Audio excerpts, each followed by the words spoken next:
Hello, good morning सर्वांना. कसे आहात सर्वजण? आशा करते सर्वजण मजेतच असाल. तर मी आमच्या बाल्कनीमध्ये एक टॅमॅटोचं झाड लावलेलं होतं.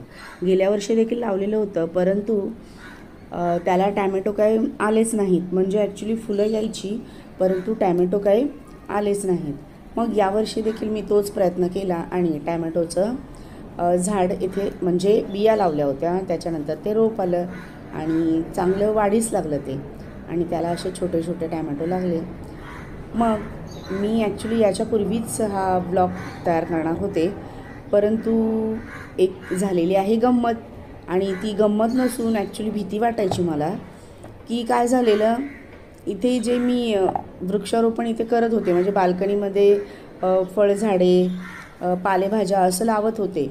तर त्याच्यासाठी मी कॅरी बॅग त्या ज्या होत्या आपल्या ग्रो बॅग त्या आणलेल्या आणि त्याच्यामध्ये लावले होते. परंतु काय झालं, उंदीर आले बाल्कनीमध्ये. एक उंदीर आला आणि त्याने काय केलं की पूर्ण मी किचन वेस्ट जो होता तो कुंड्यांमध्ये टाकायचे, ते ग्रो बॅगमध्ये टाकायचे, जेणेकरून खत तयार होईल. परंतु त्याने काय केलं, साईडला बघा माती दिसते तुम्हाला, त्याने त्या ग्रो बॅगलाच फाडून खालून माती काढायला सुरुवात केली. आणि असे मला वाटतं 6-7 उंदीर तरी झाले असतील घरामध्ये. आणि त्याच्यामुळे त्या मोठ्या मोठ्या उंदरांची भीतीच वाटू लागली. आणि बघा कच्चे टॅमॅटो पण दिसत आहे तुम्हाला. मी हार्वेस्टिंग करते आज टॅमॅटोंची. तर कच्चे टॅमॅटो काही आहेत आणि काही पिकलेले आहेत.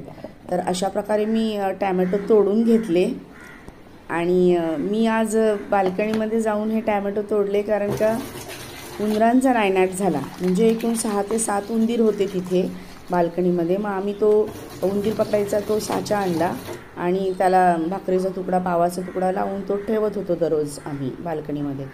आणि मग एक एक उंदीर दररोज तो त्याच्यामध्ये अडकत होता. मग आम्ही काही उंदरांना मारलं नाही, परंतु आम्ही दूर जाऊन असं आमच्या तिथे एक नाला आहे, त्या नाल्यामध्ये मग आम्ही त्याला सोडून यायचो त्या उंदराला.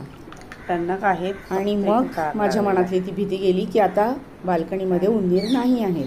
म्हणून मग मी आज म्हटलं नाही, खूप दिवस झाले टॅमॅटो, 3-4 दिवस झाले तरी टॅमॅटो लाल झाले होते काही आणि काही हिरवेच होते. म्हणून म्हटलं नाही, आज हार्वेस्टिंग करायचंच. बघा सफेद असे, ॲक्च्युली त्या टॅमॅटोच्या झाडाला सफेद किडे पण लागले होते. मध्ये मी काढले होते, परंतु तेच उंदरांमुळे लक्ष नाही दिलं. आणि आज ठरवलं की नाही, आज हार्वेस्टिंग करायचं आहे टॅमॅटोचं. 1/2 किलो तरी टॅमॅटो मिळालेले आहेत. लाल बुंद कडक असे टॅमॅटो आहेत. तर माझा व्लॉग तुम्हाला आवडला असेल तर नक्कीच लाईक, शेअर, सबस्क्राईब करा. थँक्यू, धन्यवाद. लाल लाल चटकदार टॅमॅटो.